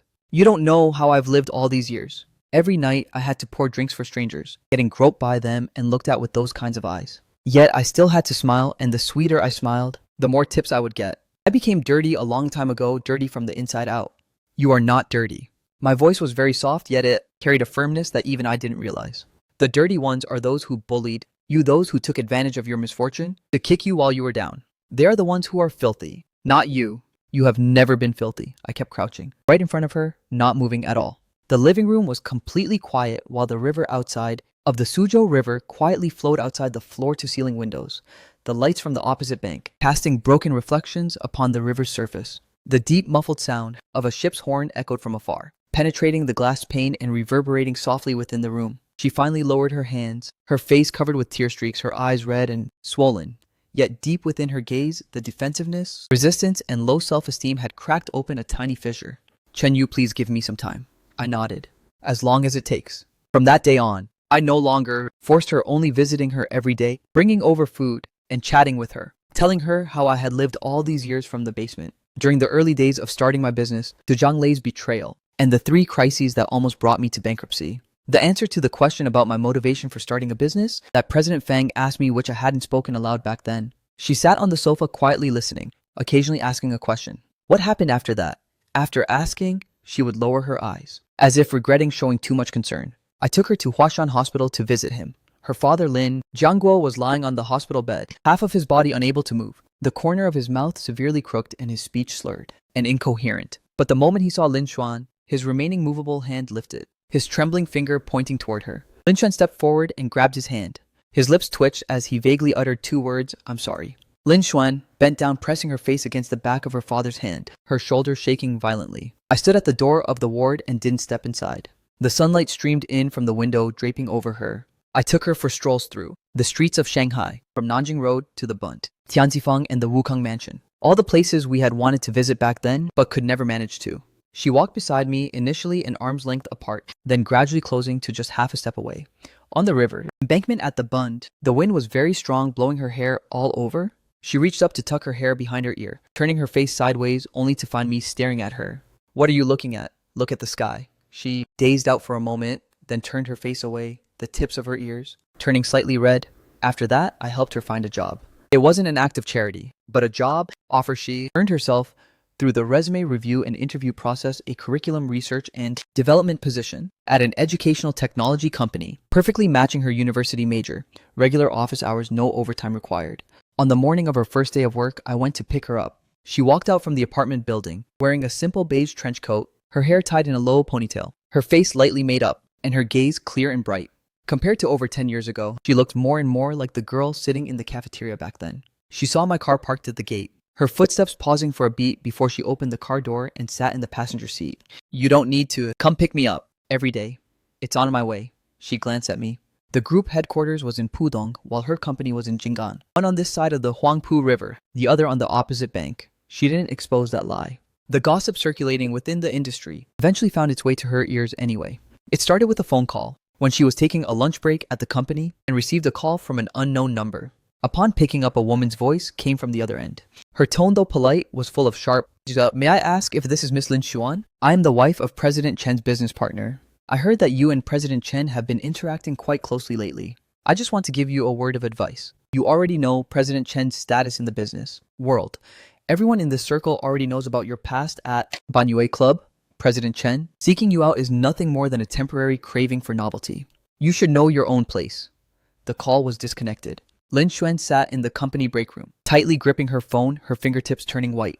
After that, there were a few more similar phone calls. Some people put it subtly, others put it bluntly. And there were even people who left comments under her alt account on social media, using extremely harsh words, the type of person who came out of a nightclub actually thinks she can climb high now. President Chen will get bored sooner or later. Why don't you look in the mirror to see if you deserve it? She read through every single line of the comments, and then logged out of the account. That night, I went to the apartment to find her. She was sitting on the sofa, with a fully packed suitcase in front of her. "Chen Yu." She lifted her head to look at me, her eyes red and swollen, showing she had clearly just been crying. "I'm leaving. Just pretend you've never met me. I don't want to drag you down. I don't want to make you endure gossip because of me. And I don't want to ruin your reputation." She stood up and pulled up the handle of the suitcase. I walked over from the doorway, suddenly hugged her tightly in their arms. She struggled gently, the handle slipping from her hand as the suitcase fell onto the floor. With a dull, heavy thud, unable to push away, her fist gradually loosened and her fingers tightly gripped the fabric of my shirt. I gently whispered in her ear, "What does reputation even matter? What does a career even matter?" Her forehead rested against my chest. "If I don't have you, even if I have this whole world, it won't mean anything anymore. Back then, when I was at my lowest, you didn't abandon me at all. Now, even if I am gossiped about by the world, I will absolutely never let go of your hand. My love for you is not a temporary interest, but an obsession for over 10 years, a love that has been deeply etched into my bones." Unexpectedly, she finally burst into loud sobs in my arms. It wasn't a suppressed kind of crying, nor was she covering her mouth, because she didn't dare let anyone hear her cries. It was a complete release, letting all the grievances and insecurities pour out through her sobbing. Just like a child, all the grievances from this entire time, the insecurities, the resistance, and the low self-esteem finally collapsed at this moment. We just stood like that, embracing each other at the entryway of the apartment, while outside the floor-to-ceiling windows. A long time later, her crying gradually quieted down, turning into gentle hiccups, and then it stopped completely. Her forehead was still resting against my chest. "Chen Yu, you will regret this. I have already regretted it for over 10 years, regretting that I didn't eat that extra green vegetable you picked for me back then." She went silent for a moment, and then very softly, a sound came from within my chest. A gentle sigh that sounded like a very faint laugh. But that was the first time in over 10 years that I got to hear her laugh again. Lin Yuan finally managed to let go of the knots and complexes in her heart. It wasn't letting go all at once, but bit by bit. When spring arrives, beginning to thaw inch by inch from the edges, she started shedding her heavy makeup. First her eyeliner faded away, then one day I went to pick her up from work. She walked out of the office building with a completely clean, without wearing any makeup at all. Her bare face, with its delicate features, looked exactly like the girl in the cafeteria back then, except that at the corners of her eyes, a few tiny wrinkles had appeared, traces left behind from crying too much over the years. She noticed me staring at her and instinctively lowered her head, raising her hand to gently touch her face. I woke up late today and didn't have time to properly dress up to look pretty. She lifted her head momentarily, dazed, and then the corners of her mouth slightly curved up as her faint dimples appeared. That smile was something I had waited for over 10 years. She started cooking meals for me to eat. The first time was on a weekend. I worked overtime until 8 p.m., and my phone vibrated as she sent a text message. "Are you coming over tonight? I've cooked dinner." I stared at those words for a very long time. I turned down a social gathering and drove right over. Pushing open the apartment door, the delicious aroma of food rushed at my face. Sweet and sour ribs, stir-fried green vegetables, and a bowl of seaweed egg drop soup were placed on the dining table, along with 2 sets of bowls and chopsticks. She stood at the kitchen door, her apron, not yet removed, holding a plate of freshly stir-fried vegetables in her hands. Seeing me walk in, and suddenly pulled her tightly into my embrace. She struggled slightly. "I don't know if it suits your taste. It's been a long time since I last cooked." I sat down, picked up a piece of sweet and sour rib, and put it in my mouth. The sauce was rich, the meat was melt in your mouth tender, and the sweet and sour flavor burst on the tip of my tongue. It wasn't exactly the same flavor as in the cafeteria back then, but something about it was just as delicious. She sat down opposite me, using her chopsticks to place a green vegetable into my bowl. The movement was completely natural, exactly like over 10 years ago. "Eat a vegetable." She smiled faintly, her dimples showing subtly. "This is to compensate you." I lowered my head, looking into the bowl. The space left behind where the green vegetable was picked up suddenly made my nose sting. It had been so many years, and finally, I got to taste the flavor of those 2 ribs again. But I knew there was still a knot in her heart about her time at manhwa club, about her low self-esteem, and about the distance between the two of us. One night, I came back from working overtime at the group headquarters, stopping by the apartment on my way to visit her. Pushing open the door to walk in, the living room lights were turned off, with only a sliver of light spilling out from the bedroom door crack. I walked over and gently pushed the door open. She was sitting on the floor, her back leaning against the side of the bed. On her lap sat a laptop, the screen's light illuminating her face, clearly revealing her red and swollen eyes. On the screen was a forum post with an eye-catching title. Word is the girlfriend of that tech group's President Chen used to belong to President Ye, specifically hosting and pouring drinks. Below the post, the comment section already spanned several pages. To think he actually dares to mess with this kind of woman. Isn't he afraid people will talk behind his back later, probably just craving something new? He'll dump her in a few months. She came out of manhwa club after all. Those who get it, get it.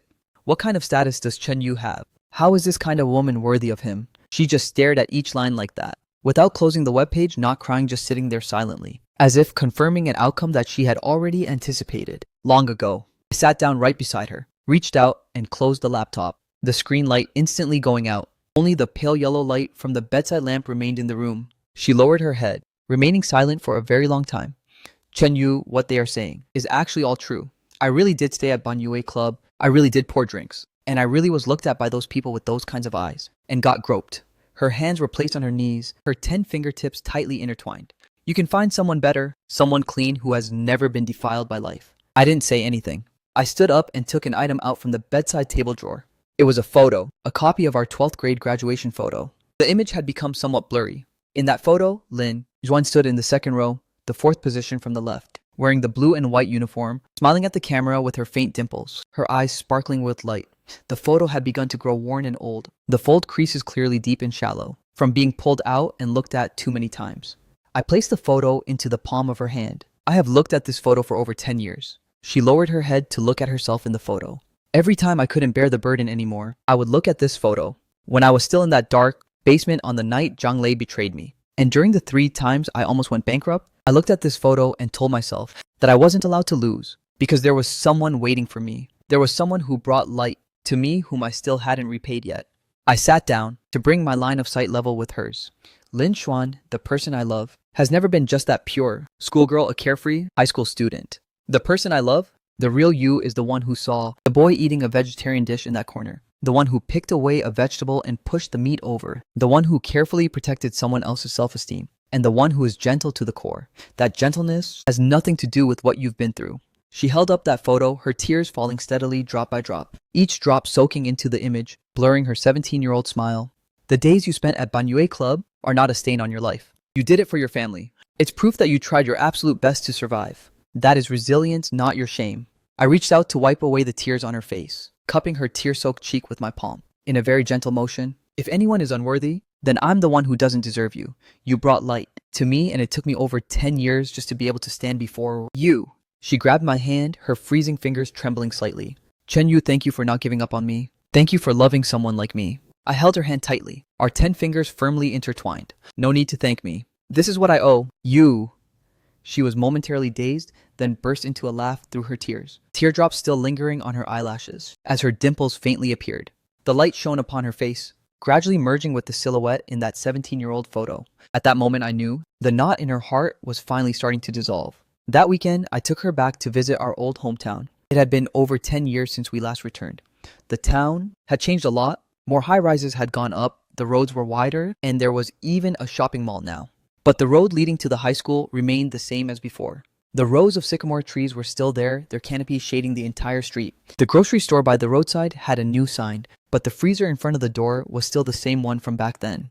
The school was also just the same, though the security guard had been replaced by someone new who no longer recognized us. I told him we were alumni visiting the school. After registering our names, he waved his hand and let us in. Lin Chuan walked beside me. The moment we stepped through the school gates, her pace slowed down. The sports field had been renovated with a new synthetic track. On the basketball court, a few juniors were playing ball. The sound of the ball hitting the backboard echoing exactly like it did back then. From the outside, the school building had been repainted, but the stair railing was still that same iron bar, its paint worn shiny over time. The cafeteria was still there, only the decor had changed. The old long tables and benches had been replaced by sofa, booths, and the walls were covered in warm-toned wallpaper. The food counters had increased from 2 to 4, and the dishes were much more diverse. The spot in that corner was still there, the corner right next to the hot water dispenser, except that it was gone now. The water dispenser had been moved elsewhere, and a green potted plant was placed in that empty corner. I led her by the hand to that corner. Do you still remember this place? She looked at the corner and nodded. Of course I remember. Back then, you sat here every single day, turning your back to everyone just to eat a vegetarian dish and drink the free soup. Her voice was very soft. Back then, when I walked in through the door, I saw you immediately with just one glance. Amidst so many people, you were the only one just sitting there quietly, looking particularly heartbreaking. I didn't want you to feel isolated, and I didn't want you to feel insecure, which was why I sat down next to you. I looked at her. The sunlight streamed in from the cafeteria window, settling on her face. That perspective was exactly the same as over 10 years ago. I never felt isolated. I spoke the words slowly escaping my chest, carrying the weight accumulated over the past 10-odd years. The moment you appeared, I felt that all the hardships I went through became meaningful. I swore to give it my absolute all, to be worthy of you. I gripped her hand tightly. All these years, I risked my life striving forward. Not to become some big boss, but just to be able to find you, to give you a peaceful life, and to ensure you never have to suffer grievances again. The sunlight illuminated her face, her dimples clearly showing even as her eyes grew red and swollen. Just let the past go. You did nothing wrong. You only did what you had to out of helplessness to care for your family and make a living. Your kindness and your resilience are more precious than anything. The person I love is the true you, not your background, and certainly not your past. No matter what you've been through, you will always be the light of my youth, and the only person I want to be with for the rest of my life. Her tears fell, not out of self-pity, nor out of shame, but out of deep emotion and the shedding of a heavy burden. A smile bloomed on the corners of her mouth, yet her tears kept flowing continuously. Chen-yu, I'm sorry. I've kept you waiting for so long all these years, and I've caused you so much worry. Her voice was light as air. Before, I always felt that I wasn't worthy of you, always feeling that my past was a stain. But now I understand. Your love for me has never had any ulterior motives. There's no such thing as being worthy or unworthy. I held her hand. We are both people who came out of hardships. I understand your insecurity and I understand your stubbornness. Just like how you bet everything on me back then, we will never be apart from each other. Again, I will use my whole life to love you well, protect you, and make up for all the grievances that you've had to endure all these years. She looked at me, tears streaming down, a radiant smile blooming on her lips. The sunlight, streaming through the cafeteria window, fell upon our shoulders, just as warm and gentle as it was over 10 years ago. After so many ups and downs, we finally returned to the starting point. Except this time, I was no longer the boy who hid in the corner, eating frugal vegetable dishes due to poverty, and she was no longer the naive young girl who only knew how to use a single piece of vegetable to protect someone else's self-esteem. But the gentleness and love between us had never changed. After untying all the knots, in our hearts, Lin Chuan and I were officially together. I took her home to meet my family. When my mother found out, she remained silent for a long time. Then she went into the kitchen, brought out a bowl of freshly stewed soup, placed it in front of Lin Xuan, and said, "Drink some soup, dear. You've lost so much weight." Lin Xuan held the bowl of soup and lowered her head, the rims of her eyes turning red. My mother sat down opposite her, not asking about the past, nor about the rumors, only saying one sentence. "From now on, this is your home. Just tell me whatever you want to eat." My father was squatting outside in the yard smoking. I walked out and sat next to him. He offered me a cigarette. I took it, but didn't light it. "Have you made up your mind?" "I made up my mind over 10 years ago." My father took a puff of his cigarette, the smoke drifting across the yard. He remained silent for a long time before standing up and brushing the dust off his knees. "Then treat her well."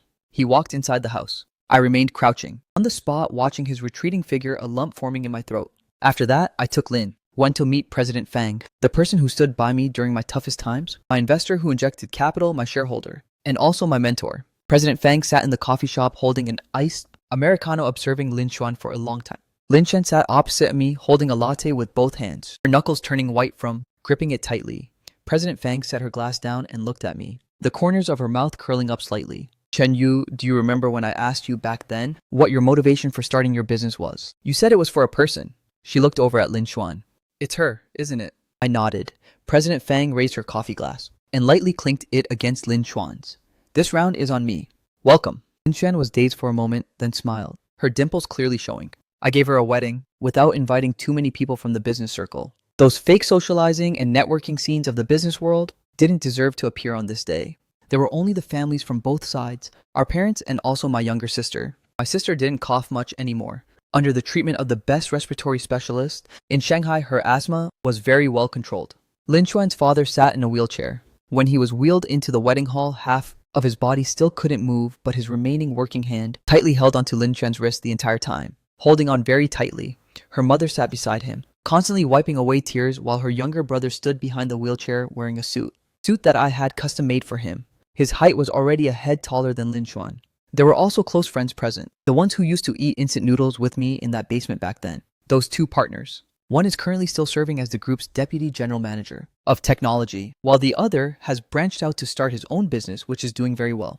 Both sat in the audience. One's eyes were already red, while the other clapped enthusiastically, simple but warm. Manager Chu from manhwa Club also came, wearing a modest dark gray suit, sitting in the very last row. After the wedding ceremony ended, he walked up to Lin Xuan, bowing.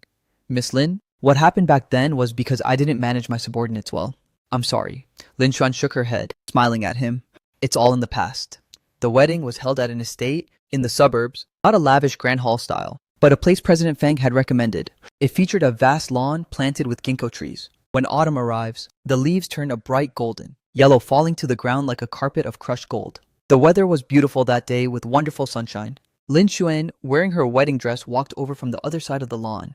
The dress was custom made by a designer I found, featuring a simple design without too much lace or elaborate beadwork. Only the hem of the dress was embroidered with clusters of tiny, delicate flowers. She didn't wear a veil on her head, and her hair was tied in a high bun exposing her elegant neck. Her face was lightly made up, and her eyes were clear and bright. The sunlight shone down upon her as the train of her wedding dress swept gently across the lawn, catching a few vibrant yellow ginkgo leaves. It was beautiful beyond words. Her eyes were filled to the brim with gentleness, no longer showing the exhaustion and low self-esteem from when we met in the corridor of manhwa Club. No longer was there any of the shame and despair from when she spoke of her past in that small alley, nor the grievance and insecurity from when she held me and cried at the entrance of the apartment. There was only a light exactly like the light I had seen in that cafeteria corner over 10 years ago, not a single bit different. I stood under the flower arbor waiting for you. You walked up in front of me, lifting your head, your dimples clearly showing as you smiled. I took your hand and spoke slowly. Back in the 12th grade, it was that single green vegetable and those 2 pieces of ribs of yours that lit up my life, giving me a goal to strive for. I looked at you. Tears were already glistening in your eyes. For over 10 years, I've never forgotten, nor have I ever given up. I finally waited long enough for you. For the rest of our lives, I won't let you suffer any more grievances, nor will I let you go through any more hardships. I will dedicate all of this gentleness and love to you, making up for all your regrets, and walking through peaceful years together with you. Your hand trembled slightly inside my palm, tears streaming down from your eyes, yet the corners of your mouth still held a smile. Back then, I only did a very small thing. I didn't expect you to remember it for so long. Chen Yu, thank you for not giving up on me. Thank you for loving someone like me. She smiled, tears still lingering on her eyelashes, but her dimples were clearly visible. The sunlight illuminated her face as the train of her wedding dress fluttered gently in the wind. For the rest of our lives from now on, I will always be by your side, never two apart. I leaned down to kiss her forehead. From the audience, applause thundered. My mother was wiping away tears, while my father turned his back, his shoulders shaking slightly. My sister held up her phone to record a video. President Fang sat in the front row holding a glass of champagne, a faint smile playing on the corners of her mouth. Manager Chu stood in the very back row, clapping enthusiastically. Lin Xuan's father sat in his wheelchair, his remaining working arm lifted, his trembling finger pointing toward us. The corner of his mouth was severely crooked, but he was clearly smiling. The obsession and longing of over 10 years finally reached a perfect happy conclusion at this very moment. After getting married, we lived a simple yet happy life. I was no longer a workaholic who only knew how to work. I learned how to leave the office before 6 p.m., learned how not to answer work calls on weekends, and learned how to leave my phone on silent, just to curl up on the sofa with her and watch an old movie. I dedicated much more time to being by her side and travel with her. She had always wanted to visit Yunnan, so we stayed in Dali for half a month. Every day we would ride bicycles along Erhai Lake, stroll aimlessly through the small alleys of the ancient town, or sit on the inn's rooftop watching the clouds and sky. The clouds drifted over from the Kangshan Mountains in massive, billowing clusters. Looking blindingly white, she would lean against my shoulder and squint her eyes, just like a cat basking in the sun. I also went with her to eat, our way through all the delicious food hidden in the city streets and alleys, not at luxurious Michelin restaurants, but at the small eateries she came across online. A small noodle shop tucked deep inside a lane, a pan-fried bun shop that had been open for decades, or those breakfast stalls where the owner knew every neighbor's face. She would take a bite of a pan-fried bun, and the hot broth would burst out, scalding the corner of her mouth. She would gasp softly from the heat, while her eyes curved into crescent moons. We did all the things we wanted to do back then, but didn't have time for. We went to Disneyland, lining up for 2 hours just to ride the roller coaster. At the highest point, she screamed out loud and tightly gripped my hand. We went to Jay Cho's concert. Amidst the stadium-wide chorus of tens of thousands of people, she leaned against my shoulder, softly singing along with the music. We went to Jushan to watch the sunrise, waking up at 4:30 a.m., wrapping ourselves in a blanket while sitting by the seashore, waiting for the sun to rise bit by bit from the horizon, dyeing the entire sea a brilliant red. She managed the household beautifully, not in a forced way, or meticulously checking things off like it was a chore, but rather through a few pots of pothos planted out on the balcony, their cascading vines hanging down lush and green. It was making sure the fridge always had the type of yogurt I liked. It was her remembering clearly that my mother liked her rice a bit softer, that my father liked his tea a bit stronger, and that my sister couldn't eat spicy food. She treated my family like her very own. Every month, she would drag me back to my parents' house for dinner, go to the market with my mother to buy groceries, and link arms with her while each carried a shopping bag. She patiently taught my father how to use a smartphone time and time again, never once showing any impatience. She took my sister out shopping for clothes, and the two of them would return carrying big and small bags, giddily discussing which outfit looked best. Her own family was also taken care of very well. Her father's condition grew more and more stable. After 2 years of persistent physical therapy, he was able to hold onto the handrail to stand up. On the first day, he managed to stand up. With the corner of his mouth still slightly crooked, he called out an indistinct Zhuanshuan. Lin Xuan squatted down right next to the rehabilitation equipment, covered her face, and cried for a long time. It wasn't a cry of grief, but the kind of cry when you have waited for so long, and it finally happens. Her younger brother successfully passed his college entrance exams, getting into Shanghai Jiao Tong University. On the day they received the admission letter, Lin Xuan held that piece of paper and looked at it for a very long time, then lifted her head to look at me, her eyes sparkling with tears. "He's going to the same school as you." I took the admission letter and looked at her brother's name on it. "He's even better than I was back then." Her brother stood beside us, scratching the back of his neck, his ears turning bright red. "Brother, sister, I will definitely study hard in the future." I patted his shoulder. "Just pursue whatever you want to do. You don't need to be like us back then, always being chased by the harsh realities of life." He was dazed for a moment, then nodded firmly. Everything was moving in a beautiful direction. Every now and then, we would return to our hometown together, visiting that high school and that old cafeteria. The cafeteria ladies had changed over several shifts by now, but an older lady still remained. She recognized me. "Aren't you that young man from back then, who sat in the corner eating green vegetables every single day?" She then looked over at Lin Xuan. "And you're the girl who always gave him extra meat, right?" She smiled so wide that her eyes crinkled into lines. I knew it. You two were definitely bound to end up together. We ordered a portion of stir-fried vegetables, and a portion of sweet and sour ribs sitting down in that same old corner. The green potted plant was still there, having grown quite tall with lush, vibrant green leaves. The sunlight streamed through the window, at the exact same angle as over 10 years ago. She picked up a piece of rib and placed it in my bowl. The movement was completely natural, exactly like back then. This is to compensate you. Don't look down on it. I picked up a green vegetable and placed it in her bowl. Back then you ate my vegetable. Now it's my turn to eat yours. We're even now, okay. She paused slightly, then smiled, her dimples clearly showing as her eyes sparkled. Both of us looked at each other and laughed. Everything was in the past. All the pain had turned into gentle companionship. I often think to myself, if it weren't for Lin Xuan back then, what would I be like now? Perhaps I would still be that poor, insecure boy. Perhaps after graduating high school, I would have gone to haul bricks at construction sites, just like my father. When there was work, I'd make 80 RMB a day. When there wasn't, I'd crouch out in the yard smoking, one cigarette after another. Perhaps I would never have escaped that small county town my entire life, struggling in the dark mud forever. Maybe not, but there certainly wouldn't be the me of today. It was her appearance that changed my entire life. It was her gentleness that gave me the motivation to step forward. It was her kindness that let me know that even with a humble background, one can still possess their own light.